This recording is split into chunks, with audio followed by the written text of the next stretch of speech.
नमस्कार, मैं हूं आपका दोस्त आलोक कुमार। जुमाती में आपका स्वागत है। अभिवादन स्वीकार कीजिए मेरा। आज बात पड़ोस के नेपाल की। नेपाल में उस क्रांति की जिसकी वजह से नेपाल एक भ्रष्टाचार रोधी आंदोलन के हाथों एक ऐसे व्यक्ति के हाथ में चला गया है जो न्यायमूर्ति रहते हुए देश के केंद्रीय मंत्री को जेल की हवा खिला चुकी हैं, जो न्यायमूर्ति रहते हुए भ्रष्टाचार विरोधी आयोग के अध्यक्ष को जेल की हवा खिला चुकी हैं। उस न्यायमूर्ति के खिलाफ संसद ने महाअभियोग लाया था और उसके जवाब में वहाँ के जेनजी ने उसी महिला को, उसी न्यायमूर्ति को देश के अंतरिम प्रधानमंत्री के पद पर पहुँचा दिया है।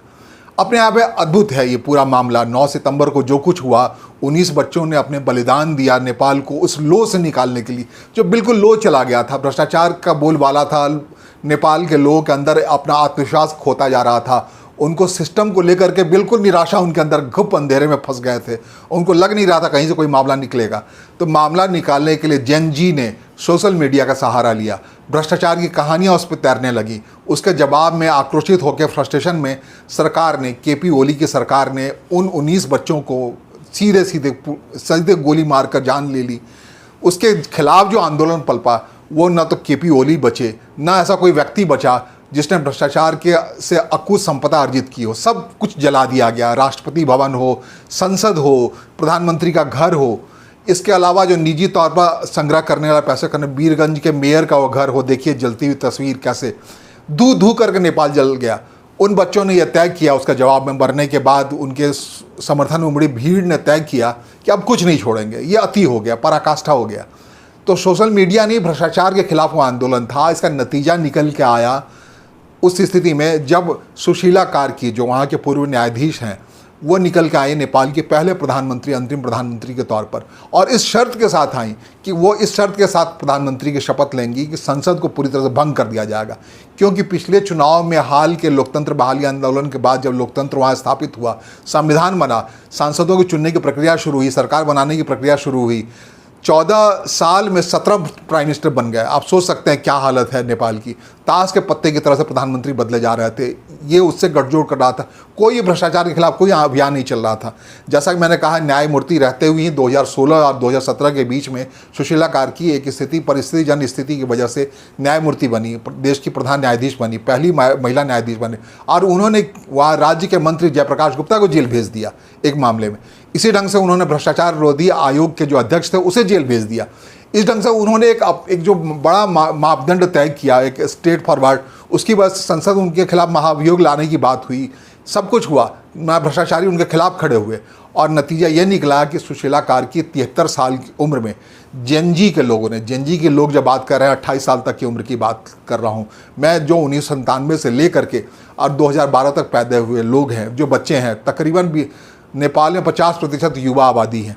उसमें से ये जेनजी आबादी ने इस पूरे अभियान को अपने हाथ में लिया, सोशल मीडिया को अपने हाथ में लिया, और परिस्थिति ऐसी बदली कि 12 सितंबर को जाकर के देश की कमान न्यायमूर्ति सुशीला कार्की के हाथों में आ गई।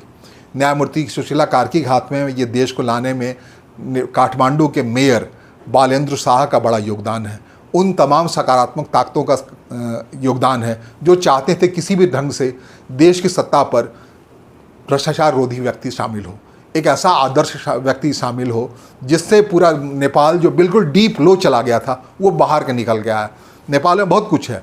वो सारे लोग पीछे पड़ गए, छूट गए थे, जिन लोगों ने कभी राजतंत्र के खिलाफ आंदोलन किया था, वो जिन लोगों ने कभी नेपाल के बारे में अच्छे बेहतर सपने देखे थे, उन सब की छवि धूमिल हो गई थी, सपने धूमिल हो गए थे। सारे नेता अकुत संपदा अर्जित करने में लग गए थे। अब जब प्रधानमंत्री बनी है तो सबसे पहला फैसला अंतरिम प्रधानमंत्री के तौर पे सुशीला कार्की ने लिया है कि संसद को भंग कर दिया है, और ये तय किया है अगले 6 महीने के अंदर में वो देश में नया चुनाव कराएंगी। एक झटके उन्होंने तमाम सांसदों को बेरोजगार कर दिया और कहा है जाइए जनता के बीच, तमाम जनप्रतिनिधियों को कहा है जाइए जनता के बीच, और 6 महीने के अंदर में अपनी राय उनके से लीजिए। आप फिर दोबारा चुनाव की तारीख उन्होंने तय कर दी है, 4 मार्च की तारीख है अगले साल 2026 में, और उस चुनाव में सामना कीजिए और नई सरकार बनाइए अपने हिसाब से। सुशीला कार्की ने यह तय किया है भ्रष्टाचार के खिलाफ लड़ाई के लिए इस 6 महीने में सेना के साथ मिलकर एक सघन अभियान छेड़ा जाएगा, सबको स्कैन आउट किया जाएगा, जो इस दरमियान भ्रष्टाचार में संलिप्त थे उन किसी भी नेता को नहीं छोड़ा जाएगा। ये तमाम बातें हुई है संसद भंग करने के अलावा, और उसके भ्रष्टाचार आयोग का गठन हो रहा है। सुशीला कार्की के बारे में बहुत दिलचस्प कहानियाँ है। बेहद कमज़ोर परिवार से आई हैं, किसान परिवार से आई हैं। विराटनगर जो भारत के जोगबनी बॉर्डर से लगता है, बिहार के बॉर्डर से लगता है, वहाँ का शहर है, प्रमुख शहर है विराटनगर, वहाँ की रहने वाली हैं, वहाँ के सामान्य परिवार से रहने वाली है।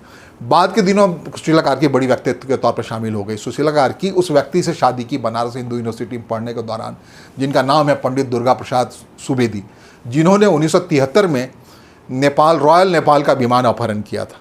वो भी अद्भुत कहानी। 1973 10 जून 1973 को विमान विराटनगर से काठमांडू के लिए उड़ा था, रॉयल नेपाल का विमान। उसे हाईजैक कर लिया था 3 साथियों के साथ मिलकर दुर्गा प्रसाद सुवेदी ने। और वो इसलिए किया गया था कि नेपाली कांग्रेस को राजतंत्र के खिलाफ अभियान चलाने के लिए कुछ हथियार खरीदने थे, और उन्होंने 30 लाख रुपए का जो चेस्ट था उस विमान में, जो रॉयल नेपाल के विमान जो काठमांडू जाना था विराटनगर से, उसे फारबिसगंज 25 किलोमीटर उड़ान तय करा हाईजैक करके, और फारबिसगंज के खेत में उस विमान को उतारा, छोटे विमान को उतारा। यह दिलचस्प कहानी इसलिए भी बहुत महत्वपूर्ण है कि उस विमान में उस दौर की सबसे मशहूर तारिका माला सिन्हा अपने पति के साथ लोहानी साहब का सफ़र कर रही थी। वो उसकी गवाह थी, चश्मदीद गवाह थी माला सिन्हा, जो भारतीय सिनेमा में अद्भुत, उनका प्यासा फिल्म, कई फिल्मों की अद्भुत नायिका रही हैं। माला सिन्हा उसमें सवार थी। तो उसमें दुर्गा प्रसाद सुवेदी के लोगों ने उसे हाईजैक किया, पड़ोस के फारबिसगंज में 25 किलोमीटर दूरी पर एक खेत में उसे लैंड कराया, और विमान में 30 लाख रुपए का एक चेस्ट था। 30 लाख रुपए कह रहा हूँ आज के तारीख में तो आपको बहुत छोटा लग रहा है, लेकिन आज के तारीख में उसकी गणना करें 1973 के 30 लाख रुपए की, तो 139 करोड़ रुपए बनते हैं। उस चेस्ट को निकाला, वो ले करके उसे चले गए। उस समय जब वहाँ फारबिसगंज में जहाँ उसे लैंड कराया गया, वहाँ पर सुशील कोइराला मौजूद थे, युवा नेपाली कांग्रेस के नेता थे वो उन दिनों। वो सुशील कोइराला बाद के दिनों में नेपाल के प्रधानमंत्री बने। उनकी ईमानदारी अपने आप में एक मिसाल है कि प्रधानमंत्री रहते हुए कोई व्यक्ति कैसे देश को चला सकता है।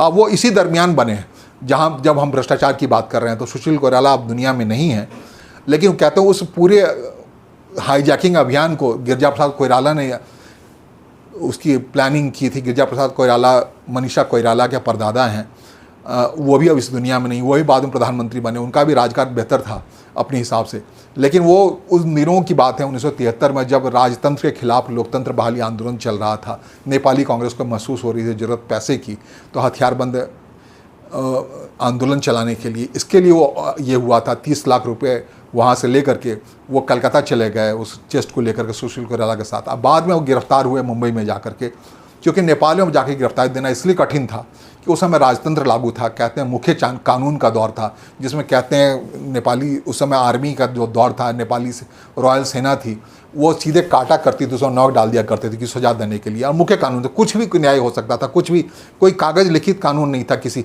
तो कहते हैं नेपाल का पहला विमान हाईजैकिंग उन्होंने किया था, दुर्गा प्रसाद सुवेदी, वही इनके पति हैं। अद्भुत।